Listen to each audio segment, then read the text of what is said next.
Bon, on a fait en 2 parties parce que lui, c'est quantitatif. Bonjour, donc c'est les murmures d'Irmirir avec sur ma droite le geek belge et je suis Ariok. T'as fumé, toi? Non, c'est c'est Zeljo. voilà. Essaye d'être sauvage. Ah, je suis une bête féroce. Je suis ivre de sang. Donc, Et pourquoi je te crois pas? Bon, tu commences? on recommence. Je suis tout le temps coupé ici. Voilà. Donc, vide-grenier aujourd'hui, c'est dimanche. Mais hier, c'était magasin de neuf. J'étais parti pour autre chose et puis en fait au final je me suis retrouvé, comme j'ai rien trouvé d'occasion, j'étais acheté du neuf. J'avais pris du retard sur la série, sur l'intégrale Lovecraft. Voici le tome 6. Donc à ma droite j'en connais un qui n'en a pas besoin de l'acheter. Oui. Non, ça, c'est... Je vais trop vite. Allez-y. Voilà, le Et tome c'est 6. correspondance, poésie, révision. Enfin, révision, c'est des nouvelles qu'il a corrigées d'autres auteurs. Enfin, il a juste... les corrections va de quelques mots, enfin, rarement, de quelques mots à 90% de la rédaction de la nouvelle. D'accord, donc ça peut être effectivement intéressant. Ah oui, Une partie, totalement. Donc celui-ci, le tome 6, il est sorti en janvier. Donc je pense que le tome 7, il me semble qu'il sortait fin mars. Mais ils n'étaient pas brochés, les autres? Non, ils sont tous cartonnés. Ils sont tous cartonnés? Ils sont tous d'accord. cartonnés, alors c'est là que je me suis aperçu que je n'ai pas acheté le 5, donc il faudra que j'y retourne. Au moment où je suis arrivé au 3, comme j'ai laissé passer la date, et le 3 était épuisé. Donc j'espère qu'ils l'ont ressorti. Mais bon, pour l'instant, voilà, comme je n'ai pas souscrit, c'était sur quel C'est Ulule, ouais. C'était Ulule, ouais. Donc j'avais pas vu ce qui sortait, donc moi je les achète au fur et à mesure. Donc voilà. Alors ceci, donc c'est aussi une nouveauté. Il est sorti au mois de mars. On va de la dark fantasy, du machin, jusqu'à la belgerie, mais sans passer par la case départ. Ouais, c'est ça. C'est le grand écart, j'aime grand bien. écart. Hop là, mais voilà. c'est génial, ça. Le Royaume, c'est une série que j'adore. Alors c'est quand on voit le dessin, on se dit bon bah c'est pour les enfants quoi. Et c'est vif, il y a beaucoup d'humour, ça bouge dans tous les sens, il y a des personnages qui sont barrés. Vous avez ici les oiseaux qui sont des vrais teignes, qui font des blagues dans tous les sens. Ouais, parce qu'en fait, les oiseaux là-dedans parlent. Voilà. Ils sont intelligents. Enfin, ils sont intelligents, mais c'est des sacrés... Oh, c'est des canailles, quoi. Ah ouais, non, c'est... Ouais. Et donc, ils disent des saloperies, ils sont vraiment pas sympas. Ah, ils aiment bien mettre la merde. Et il faut franchement moqueurs, quoi. Voilà. Et donc là, en fait, vous avez, c'est le tome 8, non 7. 7. Mais alors, c'est assez particulier parce que ce tome-là, comme je crois le précédent, ce sont des histoires courtes qui sont parues dans Spirou et qui en fait ont été rassemblées parce que l'histoire en fait se termine au royaume de Blanchefleur. Donc le royaume de Blanchefleur, c'est vraiment la suite du 4 et du 5, même avec le prétendant, c'est 3, 4, 5. Époque, ça se termine là. Là, ils expliquent d'ailleurs. C'est marrant, en fait, ça m'a rappelé le Gaston 5, ça. Ah. Ouais, Gaston, parce qu'en fait... Ou les donjons de Trondheim et Sfar. Voilà, ouais. Donc là, en fait, l'histoire principale s'est terminée dans le royaume de Blanchefleur, qui est un peu particulier, qui est plus épais, qui a un dos toilé. Et depuis Saint-Perlipopette et La meilleure pâtissière, ce sont les petites histoires courtes qui étaient dans Spirou et qui ont été rassemblées. Donc, la série est terminée, quoi. Oui, malheureusement. Alors j'espère dommage. qu'il va faire... autre chose, faire un rebondissement parce que c'est une super série, c'est totalement déjanté et en fait on voit bien en fait à chaque fois ça court dans tous les sens et il a fait plein de personnages, ce qui fait il fait toutes les interactions entre les personnages et ça passe, c'est vraiment super sympa. Et donc le royaume, c'est le personnage principal qui est Anne, une pâtissière, elle bossait à l'origine chez le roi qui est vraiment bonhomme, sans prétention. Ah ouais, c'est vraiment, il se la coule douce. Hein. La reine, c'est une espèce de teigne quand même. Hein. Oui, totalement. Et il y a plein de... Là c'est les deux princes. Ouais. Qui n'arrêtent pas de faire bêtises sur bêtises, qui sont un peu expérimentateurs des fois. Ils ouais, testent plein et de puis choses. bon, il y a la sœur aussi, la princesse, qui doit se marier. Tiens, voilà le roi. Le roi, ouais. Voilà le roi. Et les oiseaux. Les oiseaux. Qui se foutent de la gueule du roi, entre autres.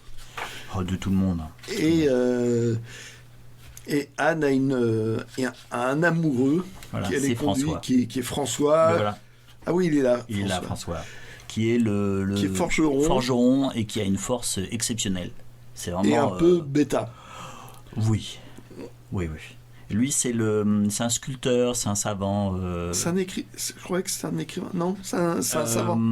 Il me semble qu'en fait, Maestro, je me demande si c'est pas lui qui à un moment donné fait une sculpture d'Anne.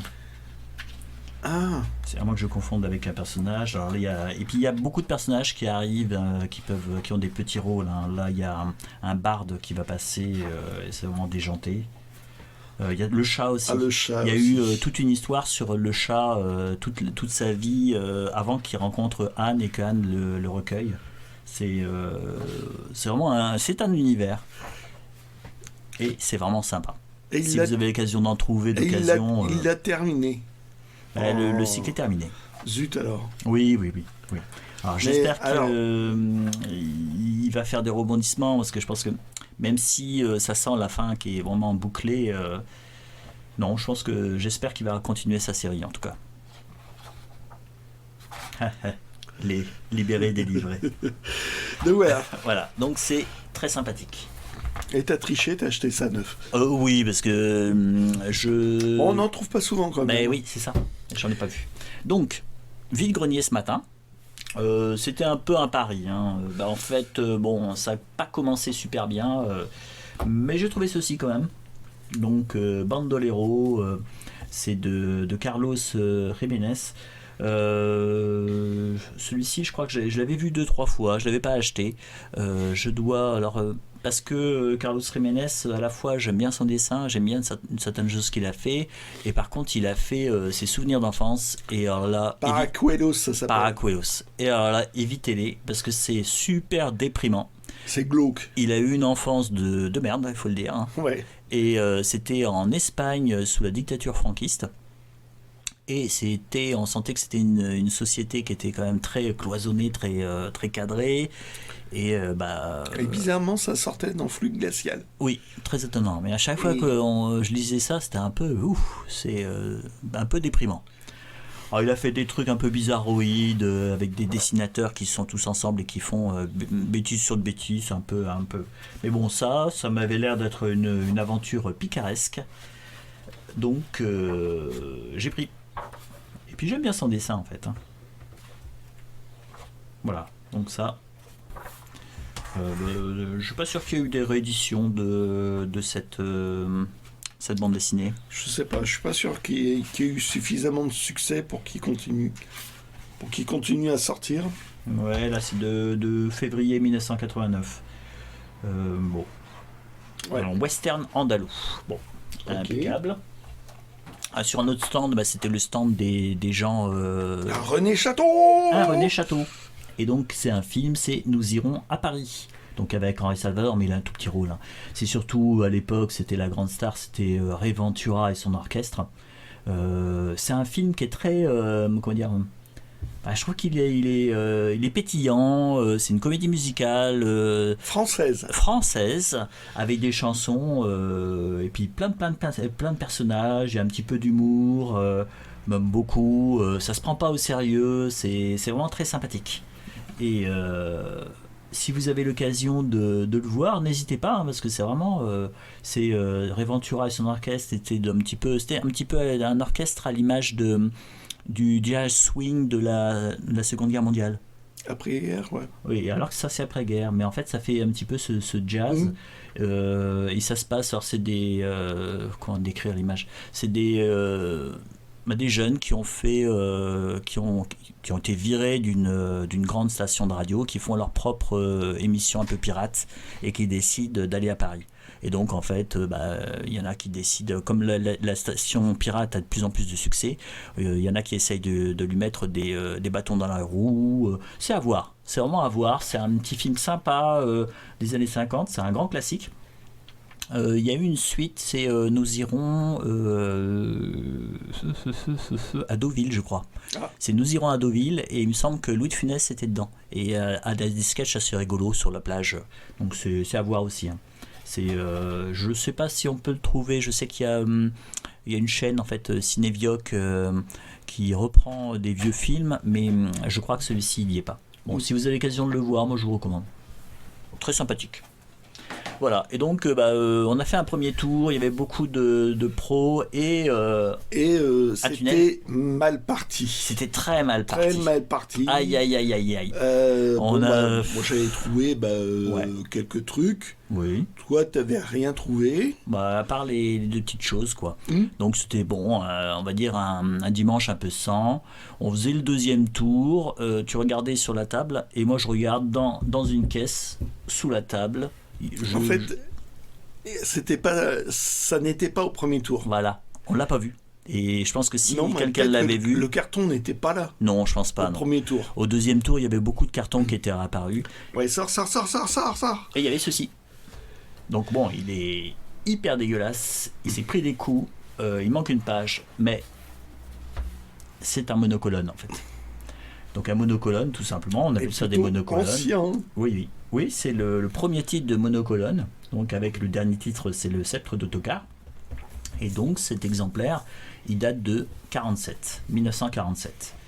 Alors en 1945, Tintin en Amérique, en fait, est passé en couleur. Alors il a un problème. Voilà, il manque la première page. Voilà, on commence à 3 et on voit bien que là, la page, ça commence pas l'histoire. Hein. Voilà, on est en 5. Montre la page titre. Voilà. Ça, c'est rigolo. Ah, parce que c'est pas la même couleur, c'est ça ?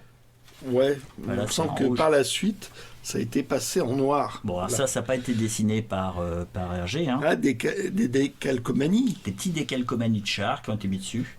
Je ne saurais pas trop dire le type de char. Bon. Et voilà, il manque une page. Alors, il y a du gribouillis un petit peu partout. Alors, mais bon, les pages sont très très fines. Ouais. Il y a différentes qualités de papier suivant les années. Ouais. Là, au sortir de la guerre, il prenait un peu le papier, je dirais, qu'il pouvait. Oui, c'est ça. Il devait encore manquer du papier à l'époque. C'est peut-être encore une période de restriction, de pénurie. Les pénuries, ça a duré quand même quelques années. Pourtant, il a été sorti à plus de 17 000 exemplaires, hein, celui-ci. Mais bon, c'est un des survivants. Parce qu'en fait, depuis 1947, des exemplaires de ce numéro. Donc, on tentera de le restaurer en trouvant la page 1, si on peut. Voilà. Alors, l'idéal, ça serait effectivement de trouver la page 1 du équivalente, mais ça va être un peu plus chaud. Ou d'une autre édition, assez proche. Il faudrait que je regarde dans mes cadavres, mais j'ai pas beaucoup de cadavres de ce titre-là, en fait. Tiens, regarde, là, on arrive sur le deuxième cahier, qui est là. Voilà, donc le texte ça va. Le gamin, je pense qu'il se lavait pas les mains tous les jours. Ouais, pour les 4 heures. Voilà, après les 4 heures, ou en revenant du jardin, on prend la BD. Et c'était cousu d'une certaine manière. Oh, là il a, Ouais, il a fait un truc là. Est-ce qu'il a décalqué ? Non. Ouais, non, ouais. Non, il est là. Il est là, ouais. Si, regarde. Il a mis du bic ou quelque chose et en fermant, en fait, ça a fait le... Voilà. Ah ça, c'est les enfants qui les ont eus. Hein. Au début, je râlais un peu, puis après, c'est la vie de la BD. Hein.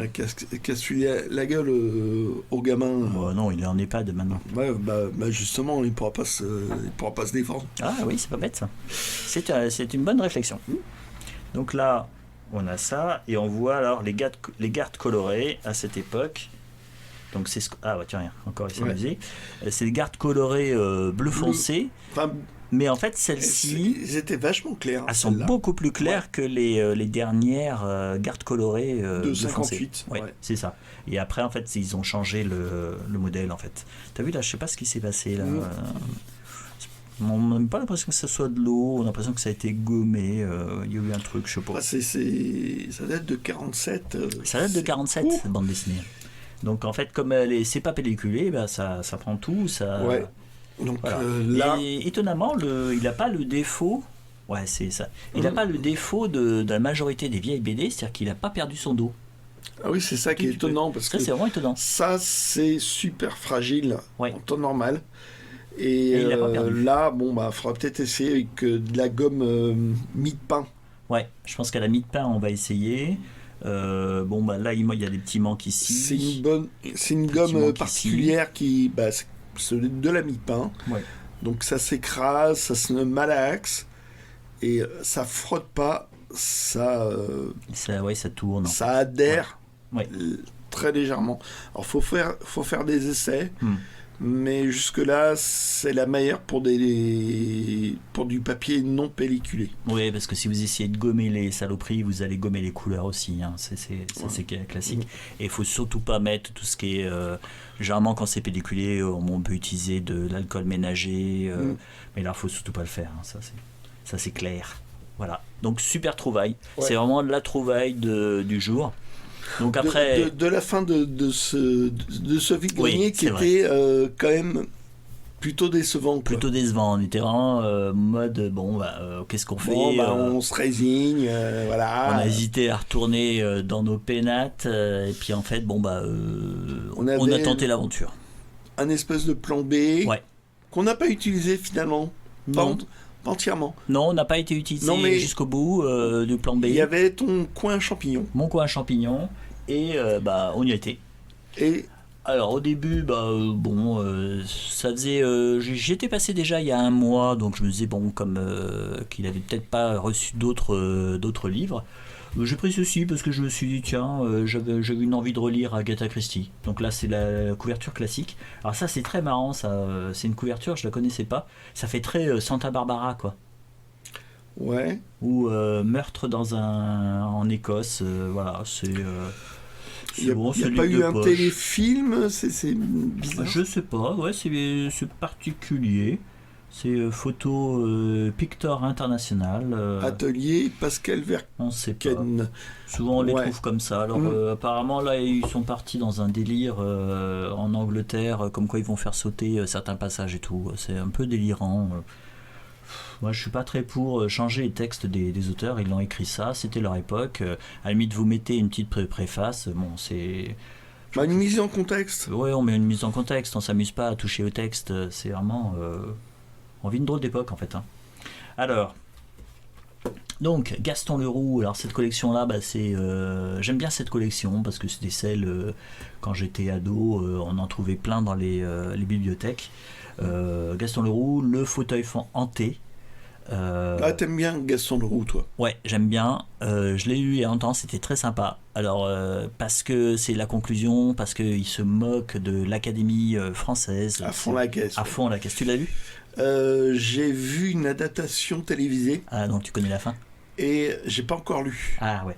Non, c'est assez marrant. Faudrait que je le lise. Puis bon, vous connaissez mon amour pour les livres. Il y a un peu de poussière encore, il faut que je repasse un petit peu. Je vais passer vite faire un petit coup d'alcool ménager sur la jaquette parce qu'il y a un peu de poussière. Mais c'est cartonné, il y a une jaquette. Bon, il faut la jaquette. Hein. Et il y a une mise en contexte dans ces éditions-là. C'est ça qui est sympa, c'est que vous avez à la fin un petit chapitre pour ceux qui aiment bien l'Académie. Richelieu, père de l'Académie, un rôle de protecteur, le dictionnaire, avec des illustrations, et c'est très sympathique. C'est un contexte historique. Oui, voilà. Et il y a un mot sur Gaston Leroux aussi. On va voir, parce que je pense qu'il a dû essayer d'y rentrer, parce que vu comme il leur taille un short, il y a de quoi quand même. Voilà. Ah, c'est marrant, il parle pas de Gaston Leroux? Non, ils n'ont pas l'air de parler. Mais on sent qu'il aime bien se moquer.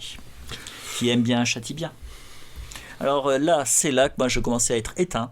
Et alors là, le geek belge m'a fait J'ai été un rôle de chien de défricheur. Chien de chasse, une sorte de mélange entre chien de chasse, l'Indien qui vous suit une piste. Non, c'était le pisteur. Oui. Le pisteur, on pourrait l'amener. Ouais. Je me raidissais, j'avais tel le chien de chasse. Voilà, comme ça, en position de chasse, prêt à bondir. Et là, c'est lui déjà mis. Il m'a sorti ceci. Donc, bon, vous le voyez peut-être pas, et sûrement pas, mais en fait, simplement, c'est le Conan Doyle René Stone, mais il n'a pas sa jaquette, simplement. Donc, c'est la fameuse collection Plomb. Et c'est un des rares volumes qui est intéressant dans toute cette collection. Voilà. Il y a énormément d'eau de rose, de machin, des trucs, et c'est une des rares exceptions. Ouais, je pense qu'en fait, dans tous les titres, là, il y a peut-être les Gaston Chéreau. Il me semble que j'en ai entendu parler de Gaston Chéreau, donc à voir. Le reste... Et il y a le Maurice Revel qui m'a traumatisé. Maurice Revel. Ouais, mais bon, n'empêche qu'il y a un petit peu de merveilleux scientifique. Oui. Donc ça a trouvé. Ouais, bon, voilà. Et comme en fait, de toute façon, il y a pas la jaquette, mais c'est pas grave. Voilà. Donc la jaquette. Le geek belge a une jaquette. C'est ça. Donc en fait, on va pouvoir la scanner et la tu vas faire comme un fac-similé. Oui, c'est ça. Donc voilà, la jaquette est très fragile. J'ai fait énormément de boulot de restauration pour qu'elle aille. Ah, oui. Et donc pouvoir la scanner et imprimer sur une feuille A3, quoi. Oui, c'est ça. Après, il faut choisir un papier assez léger, parce que les jaquettes, elles étaient hyper fines, d'où leur fragilité. D'ailleurs, j'ai ça à faire pour toi, pour deux autres titres. L'homme qui devint gorille. Oui, c'est ça, pour l'homme qui devint gorille. Et, un titre formidable. D'ailleurs, je crois que j'ai aussi la jaquette du Revel. Oui. Oui, aussi, ça. oui. Donc voilà, comme ça, tu auras la jaquette à ce livre qui t'a tant marqué. Ah oui. Donc il y avait ceci déjà. Bon. Après, le geek belge, voilà, m'a sorti ceci. L'homme au visage volé, donc de Paul Féva fils. 20 francs. Oh, attention. Alors, le dos est un petit peu abîmé, mais les places sont nickel. Et bon, c'est et la couve est magnifique. Ouais. La couve est vraiment magnifique. Je ne sais pas qui est illustrateur. Alors c'est un papier qui est pas top, mais on s'en fout. Et c'est vraiment du populaire. Alors là, c'est toi qui est fan de romans populaires. Oui, voilà. Alors, quand je l'ai vu, je me suis dit j'étais en train de faire bisque-rage. Ouais. J'ai cru que tu allais garder. T'aurais pu. Oui, j'aurais pu. Mais bon, il y a des trucs, si je fais pas gaffe, je finis par les prendre par mimétisme. Ouais, ça c'est le copycat, quoi. Tu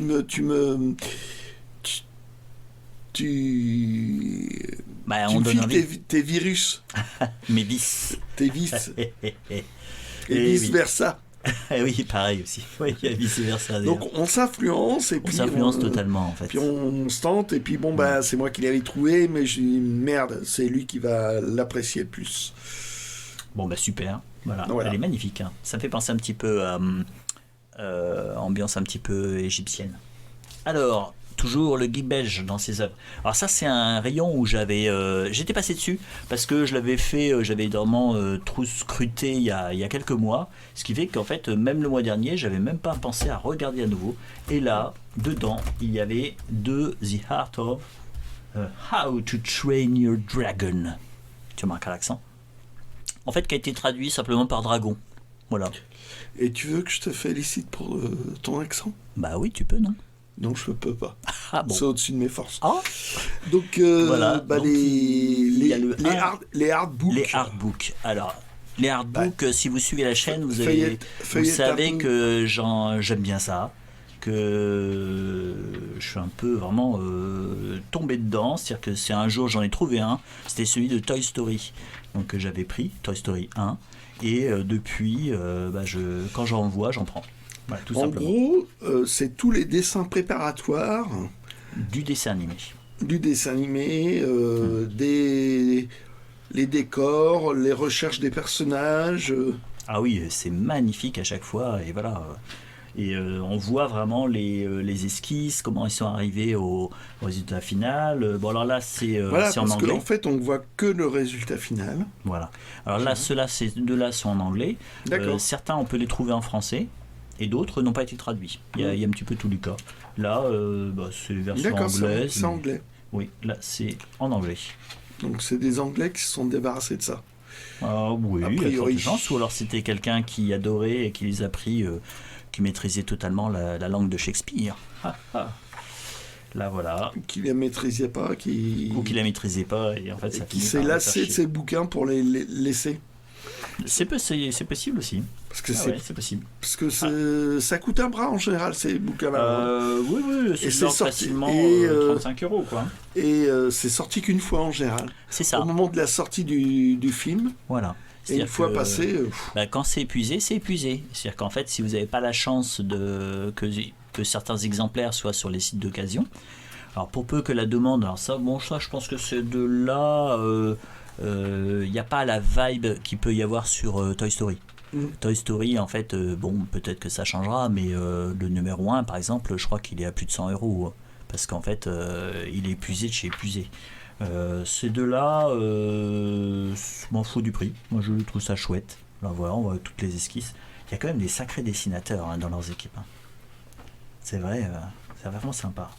Donc voilà, on a personnage après personnage. On voit tous les dessins, le rendu dans le film.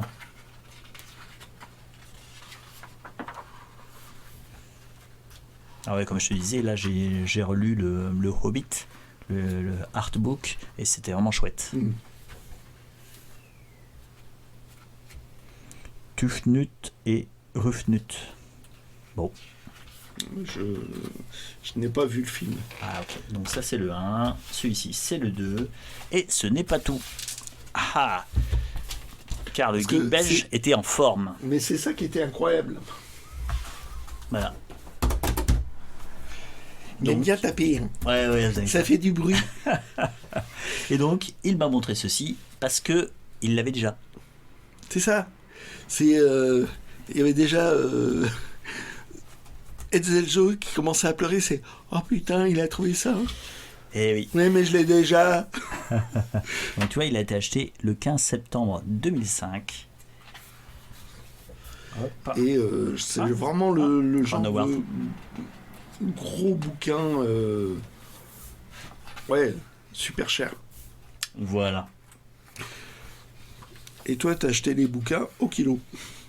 C'est ça. C'est qu'en fait, là, dans tout ce que je vous montre, là, dans ce coin champignon, c'est que ça s'achète au kilo. Donc bon, ça c'est un Et peu encore. Et en kilo, c'est un peu dire que je lui ai donné le poids à peu près, et en fait, ouais, il m'a dit, ouais, un prix, hop. Ouais, en fait, C'était le prix que dalle. était ridicule. C'était vraiment. C'est incroyable. Ouais. Et donc, on voit. Voilà, on a toutes les photos. Là, c'est en gros la carrière de George Lucas. Voilà. Donc avec Coppola, là. Donc THX 1138. Ouais. Voilà, super. Ah, je l'ai vu il y a très longtemps ce film, je m'en souviens plus du tout. Ah, il est particulier, sans je sais même pas si sans je l'ai vu jusqu'à la concession. fin.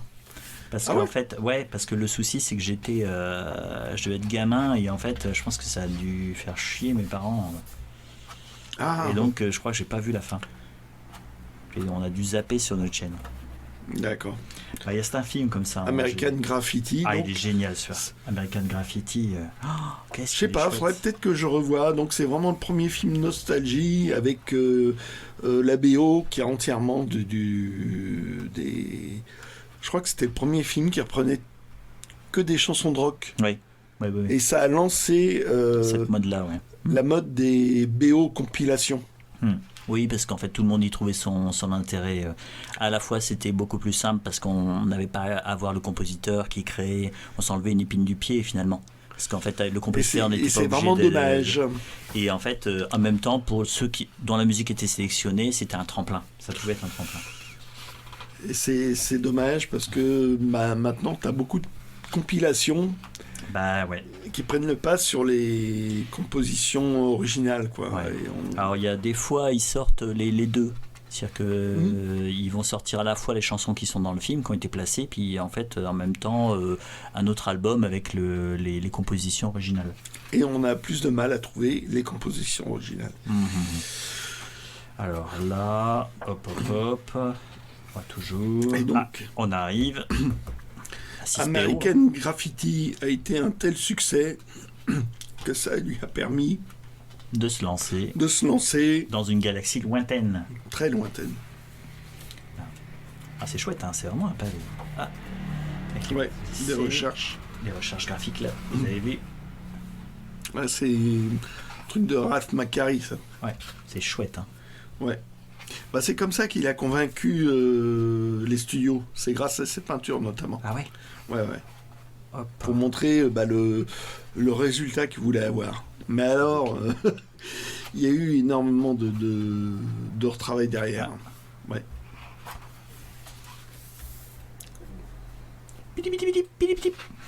Hop. Voilà. Ok. Donc déjà... Ouais. Déjà c'était chouette quoi, c'était la super trouvaille quoi. Bon, t'en avais suffisamment. Ouais c'est ça, mais le geek belge a dit non, il lui en faut encore plus. Et donc on a continué un petit peu notre petit chemin là dans cet endroit là. Ah, je t'ai fait quelques coups de cœur, comme enfin des sauts du cœur. Enfin, oui c'est ça, c'est là que je suis toujours vivant. Quelques attaques cardiaques. Parce qu'en fait avec un sourire narquois, le geek belge m'a montré ceci. Alors j'étais content. En plus, le pire, c'est que j'étais content pour toi. Je me suis dit, super, j'ai une super trouvaille. Il en trouve un pour lui. Et geek belge. Je l'ai déjà. Bah oui. Encore une fois. Tu l'avais acheté à Lyon, c'est ça ? Je l'avais acheté à Lyon il y a des années. C'était un import, ça coûtait la peau du cul. Mais c'était superbe. Donc vas-y, ouvre, montre pourquoi c'était superbe. La peau du cul, c'est quand même déjà à l'origine 23 livres. Donc c'est-à-dire que même sans les frais de transport, c'est 23 livres. Une livre, je crois que c'est 1,50€ à peu près. Donc vous voyez un petit peu le calcul. Donc déjà 33 €. Et on va commencer depuis le début. A long time ago. En fait, ce bouquin, en fait, montre des photographies de toutes les maquettes. Bon, là, il y a quelques recherches. Un peu de storyboard. Ouais. Et voilà. Tu vois, la vache. Le land speeder avec les poupées qui sont dedans. Tel que ça a été... Enfin, ça a été utilisé pour le film. D'accord. L'ancêtre du land speeder. Ça, c'est le prototype. Le prototype. Tu vois, le costume. Du Jawa. Tu vois, c'est vraiment des photos, des accessoires des films. C'est super, quoi. Pour, si tu veux faire une copie, en fait, de leur blaster, en fait, c'est vraiment bien, quoi. Ouais, c'est vraiment les photos. Des trucs. Incroyable. Tu vois, on dirait qu'il a été... naturalisé. Ouais, c'est ça, il est taxidermisé. Si vous voulez avoir un Chewbacca chez vous. Et donc, à l'époque, quand c'est sorti, c'était extrêmement dur d'avoir ce genre de bouquin. Il y en avait très très peu. C'était dans les années 90, au moment de l'édition spéciale. Ah oui, le petit coffret là. Ouais, le petit coffret doré, le coffret argenté. Je me souviens plus de la différence entre l'argenté et le doré. Il n'y a pas une version originale. Il y en a un, c'est en VO et l'autre en VF. En VF, ok. Et donc, voilà, c'est... et ce genre de photos détaillées à l'époque, c'était très très dur à en avoir. Il fallait vraiment écumer tous les magazines spécialisés à l'époque, genre Mad Movies ou l'Écran Fantastique. Et encore... Il y en avait rarement. Là, Mad Painting. Ah, ok. Ah oui, pour mettre le décor. Ok. Magnifique. Là, tu vois la poupée qui a été animée. Là, pareil, je dirais, le robot, tu le vois tel quel. Ah, il est super. Hein. Et voilà, hop, tu vois des photos de près. c'est... Ah ouais, ça. Il y a pas comme dans Playboy Ouais, c'est ça, la tâche photo centrale. Oui, oui. Oh. Mais ça faisait un peu cet effet-là quand même. Hein. Ah là, c'est génial, quoi. Cette séquence. Oh. Donc voilà. Et puis bon, c'est sur les 3 films de l'époque. Parce qu'il n'y avait qu'une trilogie à l'époque. Ah oui, c'était les meilleurs. Voilà. Donc les différentes versions Ah oui, effectivement, de Yoda. En version Schtroumpf, ça le fait moins bien. Ah ok, le verre de l'espace. Encore un matte painting. D'accord. Donc c'était donc une photo, c'était une illustration avec une partie laissée transparente que tu mettais devant la caméra. Ah, c'est comme ça qu'ils ont fait. Ils n'ont pas fait avec un écran vert. C'était un masque. Oh c'est comme un masque. Ouais. Et au milieu, il marche. Les acteurs évoluaient. Ah ouais. Tu connaissais pas le truc ? Non, je connaissais pas la technique. Pour moi, ils avaient fait un fond vert, quoi. Il devait avoir un fond vert. Il doit avoir un mélange de fond vert et de ce genre de trucs. Et j'ai envie de dire, c'est le matte painting, c'était avant la retouche par ordinateur à notre époque, quoi. C'est l'ancêtre de ça, quoi. Tu vois, les maquettes utilisées pour le film. Le Slave One, qui a changé de nom d'ailleurs. Ok, Boba Fett.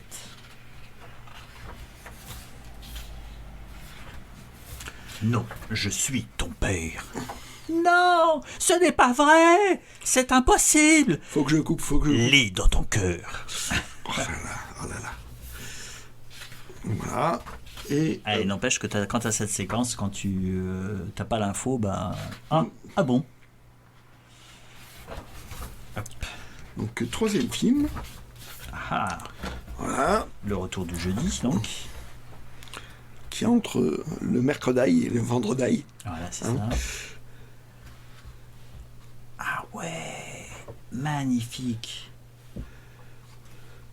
Mais en fait, ce bouquin, tu ne le mérites pas. Bon, allez. Et donc, il y a vraiment plein de choses. Super. Et ça ne s'arrête. Et ça ne s'arrête pas là. Parce qu'il y a aussi... Sur la trilogie de Indiana Jones. Est-ce qu'il y avait les 3 films ? Je ne sais plus. Et donc, il y a aussi les objets qui sont dans Indiana Jones. Ok. Le 2 déjà. Ah, la Tortura, quoi. C'était incroyable cette séquence.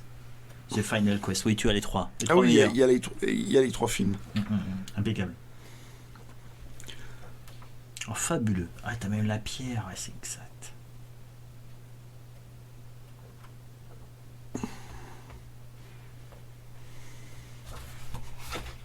Oh, incroyable. Voilà. Et ce bouquin-là a été vendu au kilo. Voilà, c'était vendu au kilo. Bon.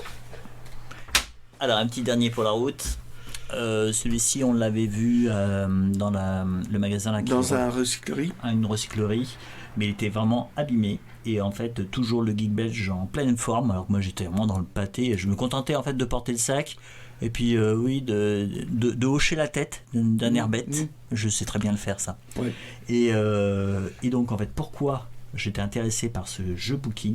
Donc déjà, là, vous avez un petit dossier littéraire sur Marcel Aimé.